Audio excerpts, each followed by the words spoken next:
All right, guys, what's going on? Welcome back to Top Line. It's your boy Chris, and hope everybody's having a great Taco Tuesday. Taco Tuesday. I'm having barbecue, ain't having no damn taco. Anyway, hope everybody's having a great Tuesday, man. Hey, look, straight up, man. Shout out to all you guys, man. Shout out to the people that follow this channel, man, that really rock with your boy. I love you guys, man. Y'all the only reason I keep going, man, because things have been a little wonky lately. And it's been killing my motivation, man. But sometimes, and like I said, that's what I be talking about with the comments, man. Sometimes you get in the door, you get to chop it up with people. You talking about ball, and then some encouragement, some motivation down there. I be like, yo, that's what's up, appreciate it, or whatever. And it reinvigorates you. Speaking of that, Trey Lance, that's right, Dallas Cowboy quarterback Trey Lance. Ladies and gentlemen, now I know some people say, Chris, you've flown the cuckoo's nest, you lost your marble, you're off the rocket, you done lost your mind. But are the Cowboys trying to get Trey Lance to replace Dak Prescott, ladies and gentlemen? Now, I know that sounds crazy, but it also sounds crazy that they instantly gave a first-round pick for him. I'm sorry. 4th-round pick for him. I'm like, okay. Much as they love it, because this is a team that love their draft picks. They love their draft pick. So for them to give it up, they got to get some value for it. Okay. You let your quarterback, who finished number 2 in the MVP vote last year, got to keep throwing that out there to give him his accolades and shine. You let him play on the final year of his contract.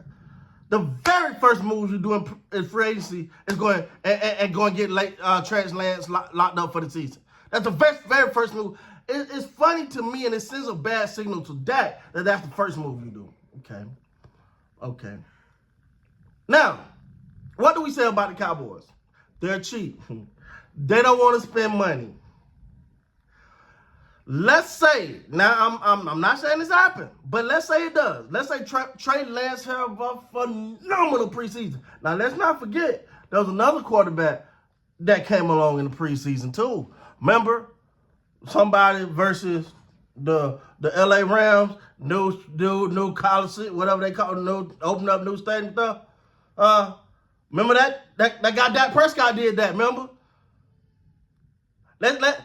And they couldn't, because remember, Kellen Moore was supposed to be the backup. I'm telling y'all, hear me out now. Dak was supposed to be the number 3 quarterback. Kellen Moore got hurt, bumped him to number 2. He played phenomenal in the preseason. Just kept playing phenomenal.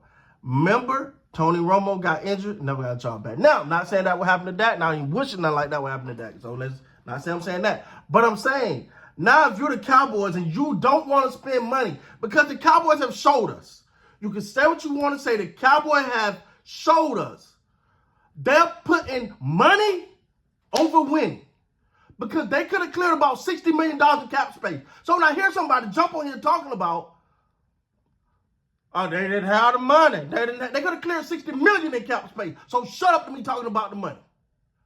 All right? That's not the case.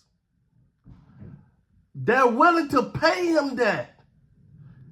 They're willing to pay Dak that. Are they trying to say,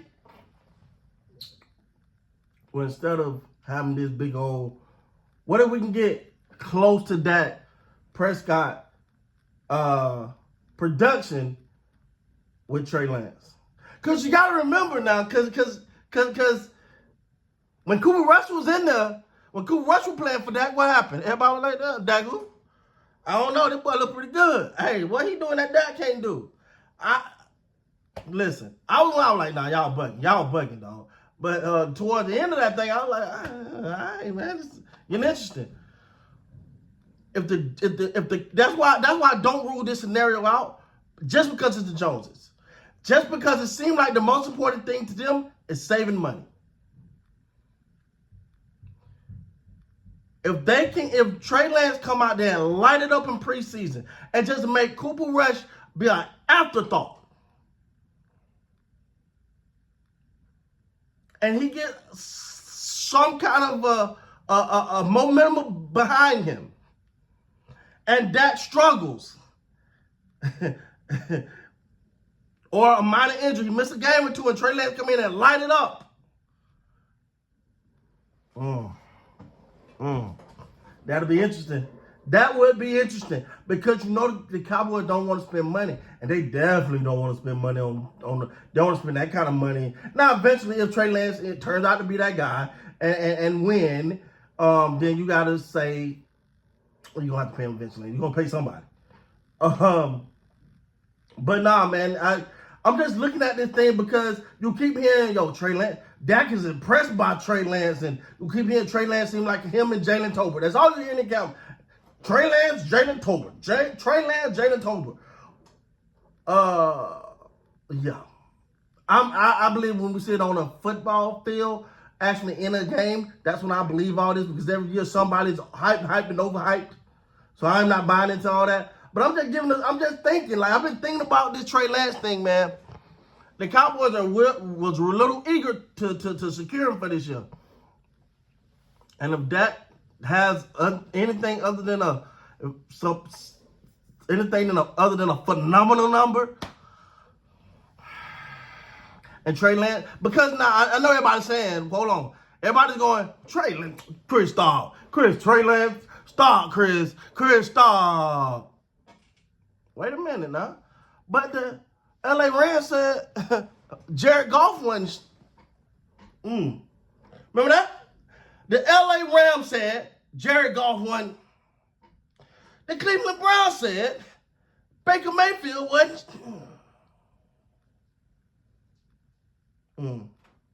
What are we saying? What are we saying now?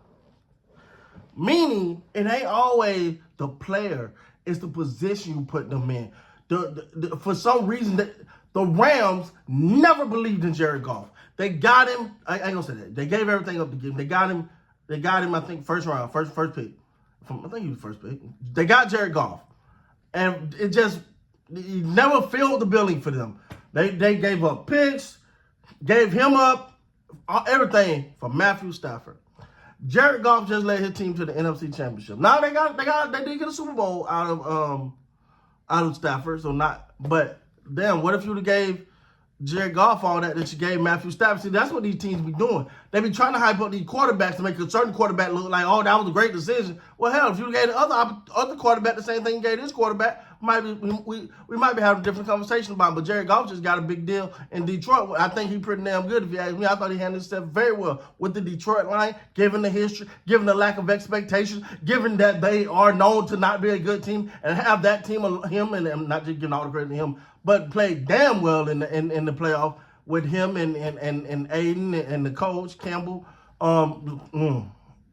all I'm saying is the 49ers gave up on Trey Lance. What if he needed another scenery? Change the scenery. What if he needs something different?